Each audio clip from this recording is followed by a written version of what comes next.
If you're like most mission-driven professionals that I know, your relationship to work and your career have changed since the pandemic began. I'm Jen Walker-Wall, career strategist, resume writer, and founder of WorkWonders Careers. This season, we're talking to mission-driven professionals to hear how their relationship to work, careers, and ambition have changed over the past couple of years. I hope you'll join us. Welcome to Reimagining Ambition. Welcome back to Reimagining Ambition. I am so grateful to our listeners, and it is such a joy to see those download numbers go up week after week. So I really just want to take a minute and thank you for being here. If you're enjoying what you're hearing and you'd like other mission-driven professionals to hear these stories, it would be amazing if you would consider rating and reviewing our podcast. It turns out that having a podcast is like 10% interviewing people and 90% asking people to please rate and leave a review. And trust me, no one is more sorry about that than me. But I can tell you that it really makes a difference, and I really appreciate it. Thank you so much. I'm doing my best to tell these stories in a somewhat linear fashion, and it's tricky. I've interviewed over 20 people. I'm relying on their memory, which is inherently and notoriously imperfect. But this week, we are picking up in the late spring and early summer of 2020. You might remember this phase as the new normal. When I say since the pandemic, I'm not just talking about the pandemic. I'm thinking about everything that's happened since 2020. Seeing those long lines of people looking for food, Trump's presidency, evictions, watching George Floyd's murder on television, Black Lives Matter protests, an extremely stressful election season. These are just some of the things that we all collectively experienced or watched happen over the last couple of years. And I'm thinking about what it means to continue working in a pandemic with childcare challenges, tensions at work and in the workforce, the ongoing threat of COVID. There are just so many very real crises unfolding, not just one after another, but often simultaneously. Just this past week, I saw a TikTok of a retail worker in California. She was standing in the store where she worked, watching the floodwaters rise while she was wearing a mask. And it was just this really profound and striking video where I was watching her deal with these multiple crises by wearing the mask and the floodwaters coming in. Our collective experience may have started in 2020, but that's sure not when it stopped. And in the spring and summer of 2020, many people were hopeful that things were headed in a better direction. The new normal was positioned as an opportunity to regain some aspects of our life, but it was a lot more complicated than that. When daycare opened back up again, and oh my God, we were so happy. I heard some moms saying oh, I cried when I dropped my kid off. I think at that point, it was just constant, that feeling of burnout. But then there was a looming fear of the daycare closures because we didn't have a vaccine at that point. So it's like, oh my God, does someone have COVID? Oh my God. And people didn't know the implications either. People had said that, children and babies didn't get severe, but I didn't know. The demands at work were starting to feel never ending. There was a meme I remember seeing that was a still from the Titanic where the band is playing and they're like therapists teaching breathing techniques to clients right now. And that's what it felt like. It's like, I'm just throwing stuff at the wall, hoping that something will help. It was so painful and so heavy in a way that I don't think anybody could have taught me how to deal with. I had a lot of angst, social work school didn't do anything for me. None of my supervisors prepared me for this, but who could have? After the layoffs, we had even fewer people to do the same amount of work because the client churn that we thought was going to happen didn't really come to fruition when some of this uncertainty came out, and we never hired back up. And so suddenly work started to grow again, and we didn't have enough people. Being overworked, underheard, things didn't feel sustainable, and it just didn't feel like the leadership was listening or cared, quite frankly. I noticed, I think, looking back, a lot of the folks that we were hiring on were younger. You had people messaging at all hours now because some people, with having to teach from home or do virtual learning, they would have to make up the time. We actually had billable hours at that company. And so you had to account for the time. And so people would be working a bit in the evening to try and make up time. And I noticed some of the younger folks, these were straight out of college. They would start to work later hours too. Sometimes even like 11 o'clock at night, I would see some people messaging on Slack. And I tried to be that voice to say like, hey, like you need to set up a boundary because no one's going to set it for you. So I think they're seeing like senior leadership, especially the ones who have kids, like trying to work, like just the juggle as best they could with their other commitments and thinking they had to do that too. I would see people like drive themselves into the ground, like thinking that they need to work like later at night just because like they had no frame of reference. While many office workers continued their remote work, organizations had a lot of return to the office plans that were up in the air, causing stress and uncertainty. A lot of us are renters because we were a pretty young company, and we were like, we need to know immediately like what is going to happen. Some landlords, like my previous landlord, I was in a different apartment at the time, asked like by April if one of us was going to stay, like me and my roommates. And like some people ask in like January, February, March, up to May. Otherwise, they just start showing an apartment. And I think for people who, were trying to figure out if we could work remotely, it means saving thousands of dollars on potentially like finding a new apartment, like first and last, like security, maybe like a broker's fee, like depending, or staying in your apartment. And some of the people we worked with were privileged to have like a second home to go to where they didn't have to worry about these decisions, where a lot of us were like, we don't have a second home to go to. Some people couldn't go home because of people who were really at risk of like getting COVID, or even people who were part of the LGBTQ community who couldn't go home because their families didn't support their identity. And I think just our leadership didn't really understand those challenges. And I really had to communicate that to my boss at the time of like, look, this is a real problem that a lot of us like are struggling with, and your leadership, you're kind of like handling this in a shitty way where it's going to, excuse my language, like over because you're delaying a decision that's impacting people's livelihoods. And then there was everything that was happening outside of work.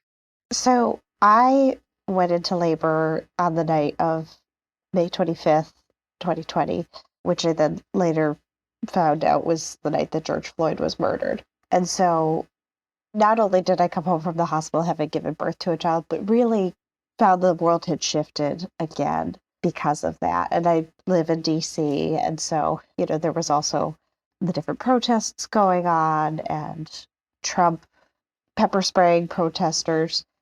So sort of watching all of this happen from the couch, holding my newborn, and realizing also that many of my students of color were going to be extremely affected by this. I would say a really trying time was like when George Floyd happened. I knew people cared at the job to check in on me and my wellness for George Floyd, but I was getting over flooded on like LinkedIn, like I have whatever, Twitter for work, whatever, and like messages and people just checking in on like George Floyd and all this stuff.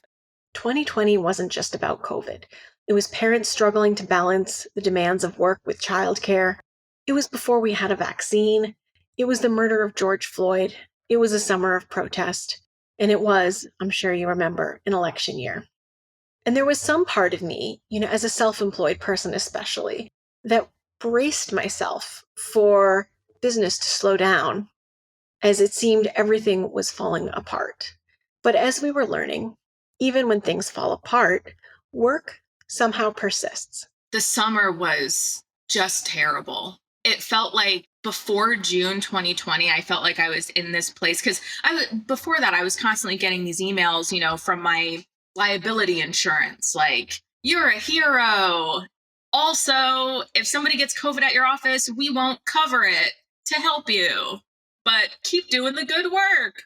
So that was wild. But I just kind of really took on this identity of like, I have to be like the helper here. And then when George Floyd was murdered, everything changed. The National Association of Social Workers, my liability insurance, all of the people that are supposed to care for us as providers, I felt did not respond to that in the way that they should have. At this point, I don't remember how they did, but I'm sure it was just like an email statement and then that was it. And maybe some offerings of cultural competency trainings that you probably had to pay for. Like, I was up all night watching the protests on the news. I got to know Don Lemon really well into the late hours of the night. I couldn't stop watching it. I felt so just like hopeless and stranded. Keisha Sheedy, a higher ed professional turned consultant, turned to writing in an attempt to process and transform her industry in light of George Floyd's death. Murder of George Floyd and the Black Lives Matter movement, I could not say something about that. As educational leaders, we look to guidance from the tried and true educational leaders of the past, theorists of the past, people who are important, voices who are important, textbooks or pieces that are seminal and important. However, how many of those are written by the people who are intended to be served that have not historically been served?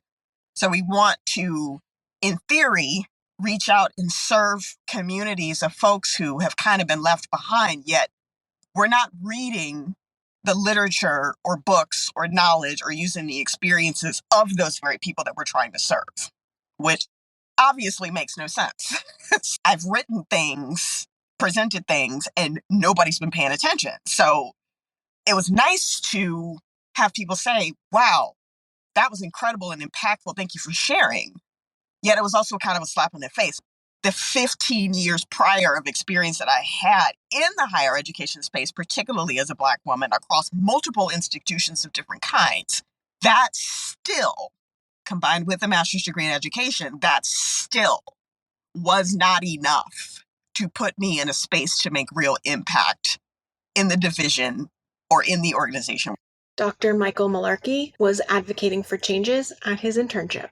In the context of the pandemic, and then after George Floyd's murder and the Black Lives Matter protests that followed that and how people responded, it was just, I'll put it this way, the people who I was already thinking, oh man, I don't know if their good intentions are matching up with actions that make any sense, those people showed who they were in those circumstances. And I still have a lot of growing to do, especially when it comes to issues of race. I don't want to just listen and learn. I would like to do more things. And I also think that one of the things that I'm trying to do better is what can I do locally? What can I do in the situation where I'm at? I did try to do things locally at my job. The boss who I had, who was great, she was already doing a bunch of stuff on her own, and we worked together on some things, and I'm proud of that. The residency, we tried to do some stuff, and we put together a list of all the interns were white.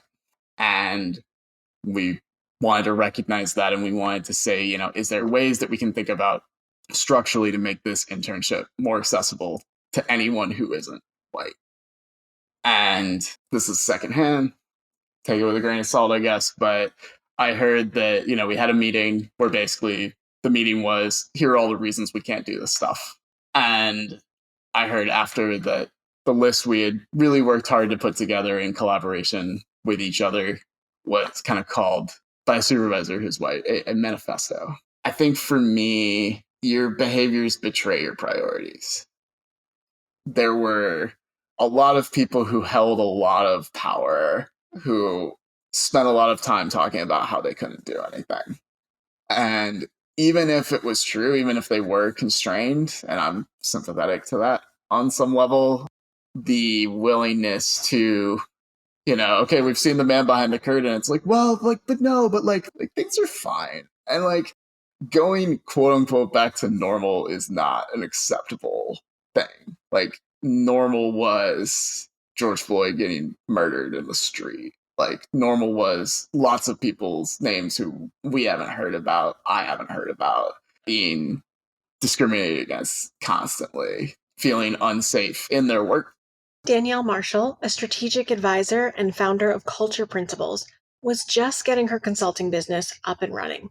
It is also, as a Black woman, being traumatized deeply in that moment by what happened to George Floyd and other people who look like me, right? So I am trying to be strategic and to think logically, and my heart is breaking, and I am frustrated, and I am angry, and I am just out of patience with how we are responding to each other as human beings here. So I'm dealing with all of these vast emotions in this moment. And you add the complication at this point where my phone is in fact ringing off the hook.